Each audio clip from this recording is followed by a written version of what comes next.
Tonight on News Transfer Per Second, Samsung fixes another Day Zero malware, Apple releases a sock, and Roomba vacuums sucks up money.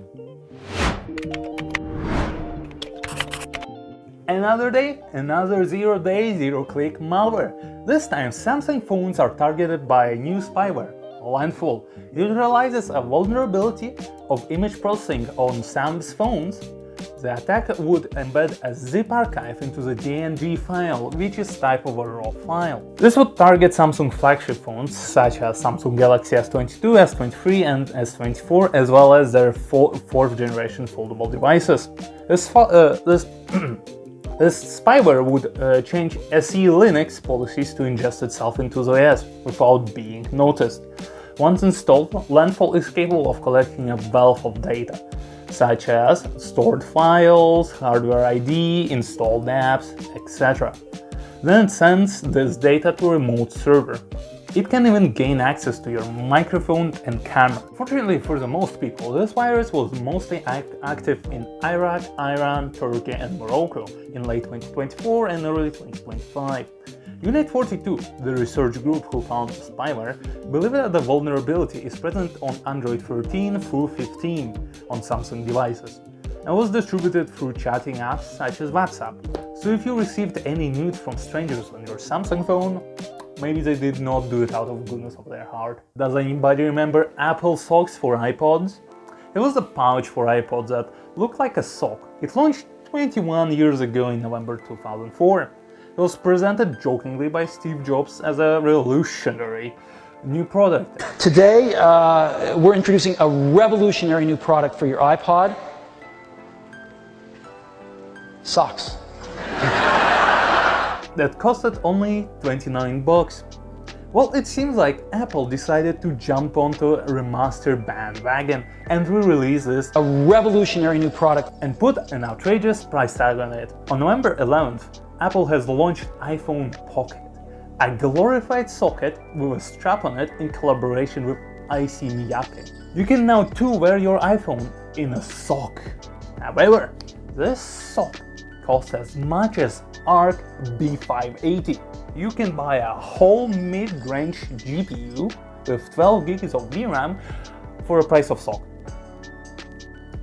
Apple's piece of cloth, as they describe in their blog, starts at $180 and goes up to $250, compared to our original iPod sock that costed only $30. Moving on. Who doesn't like watching two big corporations duke it out?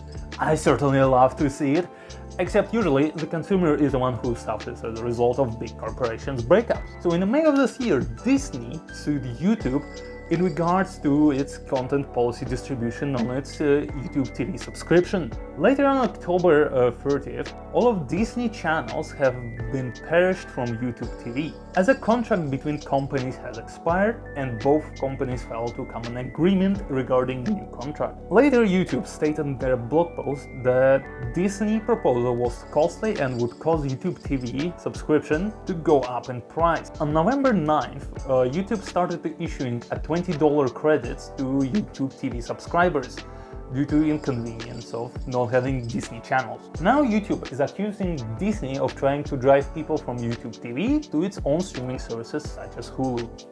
Roomba, clean my house! Roomba? In recent years, manufacturer of most famous technology-possessed vacuums, iRobot, the manufacturer of famous Roombas, has been financially struggling due to their competitors.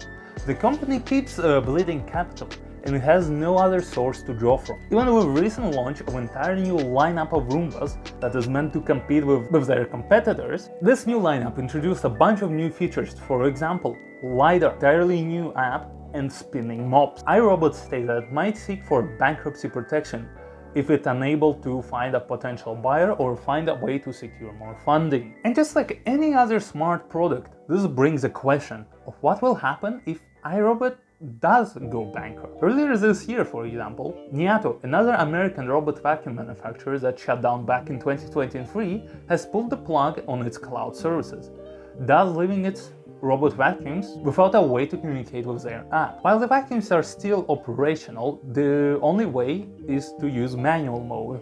That limits functionality. Moving along, you know how Intel started making good GPUs? So they recently launched their workstation GPUs, Arc B60 and Arc B50. Arc B60 features similar specs to B580, but delivering double the VRAM that rivals RTX 3090 and 4090. It has 24GB of GDDR6. Unfortunately, unlike B50, you cannot just go into Tesco and just buy B60. But there is a solution for you. If you live in Germany, you can now rent one. And that is great news for NZXT, as this renting program gives a worse value proposition than their Flex program. For example, you can rent B60 for 2 weeks, and that will only run you 200 euros. No biggie. But there's better news. If you decide to hold on to the card for a bit longer, let's say 6 months, that will only run you 500 euros. Great deal! Speaking of GPUs, while AMD is relegating its 3-year-old GPUs to separate driver branch, Valve is keeping AMD GCN architecture relevant on Linux.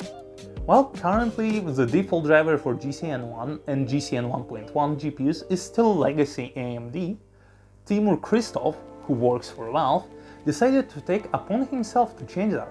He proposed that newer kernel should by default use a more modern driver called AMD GPU. The newer driver offers better performance, support for Vulkan 1.3. This would affect cards that came out over 10 years ago, but some of which are still relevant in today's day and age. For example, you could grab Radeon R9 290X, a card that released in 2013, and you can buy it around 40 to 60 euros on eBay. And that card has a lot to offer.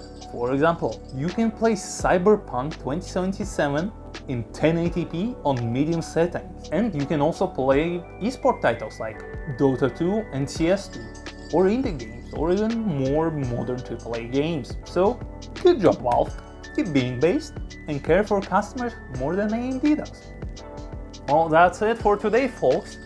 Come back next week or tune into our Instagram or Twitter for more content.